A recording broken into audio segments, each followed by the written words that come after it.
Hello friends, welcome to Amirdham.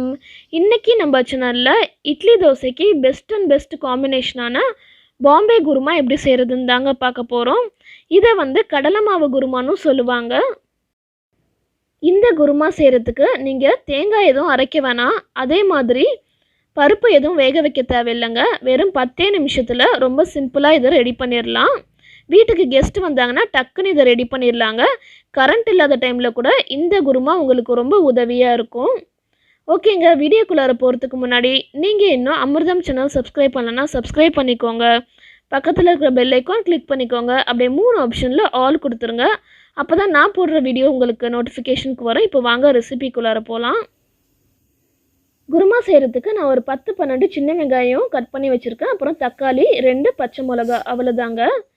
இன்னும் ஒரு பவுல் எடுத்துக்கோங்க. இதில் 2 ஸ்பூன் அளவுக்கு நான் கடலை மாவு எடுத்துக்கிறேன். கடலை மாவில் தண்ணி சேர்த்து நல்லா கட்டி இல்லாத அளவுக்கு கரைச்சி எடுத்துக்கலாம்.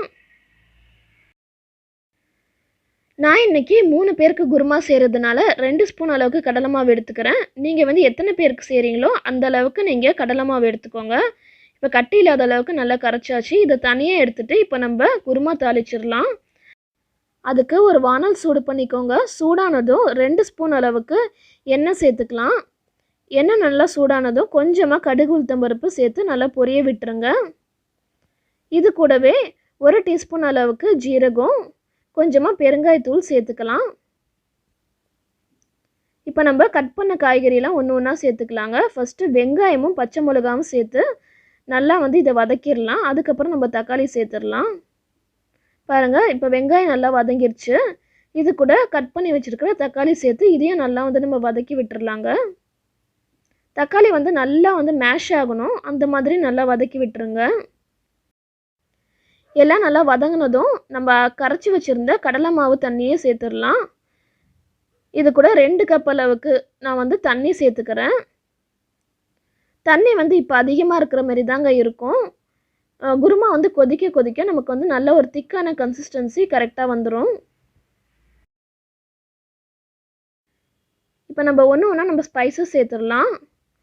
1/4 டீஸ்பூன் அளவுக்கு மஞ்சத்தூள் சேர்த்துக்கிறேன். அப்புறம் 1 டீஸ்பூன் அளவுக்கு சில்லி பவுடர் சேர்த்துக்கிறேன். இதுக்கு தேவையான அளவுக்கு உப்பு சேர்த்துடலாம். அவ்வளோதாங்க, ஸ்பைசஸ் இவ்வளோ தான். இதை இப்போ நல்லா கலந்து விட்டுருங்க. இந்த குருமா ஒரு 5 நிமிஷம் மட்டும் கொதிச்சா போதும். நமக்கு நல்ல ஒரு திக்கான கன்சிஸ்டன்சி வந்துடும். 5 நிமிஷத்தில் பாருங்கள், நல்லா திக்கான ஒரு கன்சிஸ்டன்சி வந்துருச்சு. இட்லி தோசைக்கு இந்த கன்சிஸ்டன்சி இருந்தால் போதுங்க.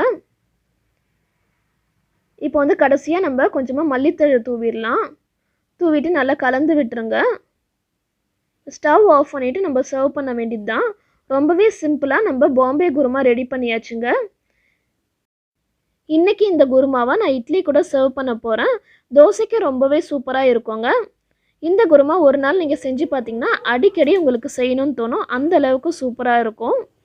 ஓகேங்க, இந்த ரெசிபி உங்களுக்கு ரொம்ப பிடிச்சிருக்குன்னு நினைக்கிறேன். அடுத்து நல்ல ஒரு ரெசிபி வீடியோவில் நான் உங்களை மீட் பண்ணுறேன். இந்த வீடியோ உங்களுக்கு பிடிச்சதுன்னா லைக் பண்ணுங்கள். உங்கள் ஃப்ரெண்ட்ஸ் அண்ட் ஃபேமிலி கூட தவறாமல் ஷேர் பண்ணுங்கள்.